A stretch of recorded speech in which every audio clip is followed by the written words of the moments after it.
Hey hello everyone, আসসালামু আলাইকুম। Welcome to my channel. কেমন আছেন সবাই? আশা করি ভালো আছেন। আজকে আমি তৈরি করে দেখাবো একটি নতুন আইটেম, সেটি হচ্ছে গরুর গোশতের আচার। একটু অদ্ভুত শুনতে লাগছে, তাই না? আচ্ছা, চলুন রেসিপিতে চলে যাওয়া যাক। একটি ননস্টিকের কড়াইতে দিয়ে দিয়েছি 2 চামচ জিরা। তার মধ্যে দিয়েছি 10-12টার মতো এলাচ এবং 3-4 টুকরো দারচিনি।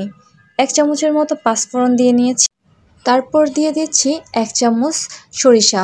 সাথে দিয়ে দিচ্ছি 1 টেবিল চামচ কালো জিরা। কালো জিরাটা অপশনাল, দিতে পারেন চাইলে। আর 10-12টার মতো তেজপাতা দিয়ে নিয়েছি। এটি কিন্তু ভাজা শেষে গুঁড়ো করে নিতে হবে। চুলার ফ্লেম কিন্তু মিডিয়াম টু লো আঁচে থাকবে। মনে হলো একটু পাঁচ ফোড়ন কম হয়েছে, জিরা কম হয়েছে, তো এগুলো 1 টেবিল চামচ করে দিয়ে দিলাম। এরপরে প্রায় 1 বাটির মতো গুঁড়ো হয়েছে। আপনারা চাইলে একটু কম করে গুঁড়ো করতে পারেন। এরপর 250 গ্রামের মতো গরুর গোশত ছোট ছোট টুকরো করে কেটে নিয়েছি। একটু হলুদ দিয়ে মাখিয়ে নিয়েছি, হলুদ আর একটু লবণ দিয়েছিলাম। এরপরে আমি চুলোয় ফ্রাইং প্যানটা বসিয়ে দিয়েছি। 100 গ্রাম সরিষার তেল দিচ্ছি। যেহেতু এটি গোশতের আচার হবে, তাই সরষের তেলটাই ইউজ করতে হবে। তো এরপরে আমি গরুর গোশতগুলো দিয়ে দিচ্ছি। গরুর গোশতগুলো অবশ্যই ছোট ছোট কিউব কিউব করে দিবেন। আর একটু হলুদ মরিচ লবণ মাখিয়ে দিলে তাহলে ভালো ফ্রাই হবে, ভিতরেও লবণটা একটু ঢুকবে। এই পর্যায়ে 5 মিনিট ভাজার পর দেখতে পাচ্ছেন হালকা হালকা লালচে লালচে কালার হয়েছে। সম্পূর্ণ প্রসেসটি কিন্তু আপনার মিডিয়াম টু লো আঁচেই করতে হবে। এরপরে গোশতগুলো সুন্দরভাবে ভাজা শেষ হয়ে গিয়েছে, লালচে লালচে কালার হয়েছে। আমি তুলে নিচ্ছি একটি প্লেটে। এরপরে সেই তেলের মধ্যেই আমি দিয়ে দিচ্ছি 4-5টা রসুন, সেগুলোর কোয়া ছাড়িয়ে নিয়েছিলাম। এগুলোকে সুন্দরভাবে গোশত যেভাবে ভাজা হয়েছে সেরকমই প্রায় ব্রাউন কালারের মতো ভেজে নিতে হবে। অবশ্যই মনে রাখবেন, চুলোর আঁচ কিন্তু বাড়ানো যাবে না, একদম মিডিয়াম টু লো আঁচেই ভাজতে হবে।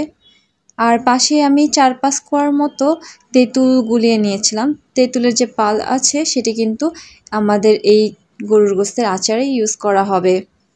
তো এই পর্যায়ে আমি 2-3টা শুকনো মরিচ গুঁড়ো করে নিয়েছি। আপনারা চাইলে চিলি ফ্লেক্সও দিতে পারেন।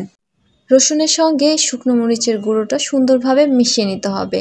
সাথে দিয়ে দিচ্ছি পেঁয়াজ আদা রসুন বাটা 1 চামচ করে। এই মশলাগুলোকেও কিন্তু ভেজে নিতে হবে, যাতে রসুনের গায়ে গায়ে এটি লেগে যায়। এরপরে দিয়ে দিচ্ছি কয়েকটা তেজপাতা এবং দারচিনি। তারপরে দিয়ে দিচ্ছি 1/2 চামচের মতো পাঁচফোড়ন, গোটা পাঁচফোড়ন, আর সাথে গোটা জিরে। এটি দিলে টেস্টটা আর ফ্লেভারটা একটু বেশি আসে। এরপর দিয়ে দিচ্ছি 2 চামচের মতো সয়া সস আর 1 চামচের মতো টমেটো সস। সসগুলো অপশনাল।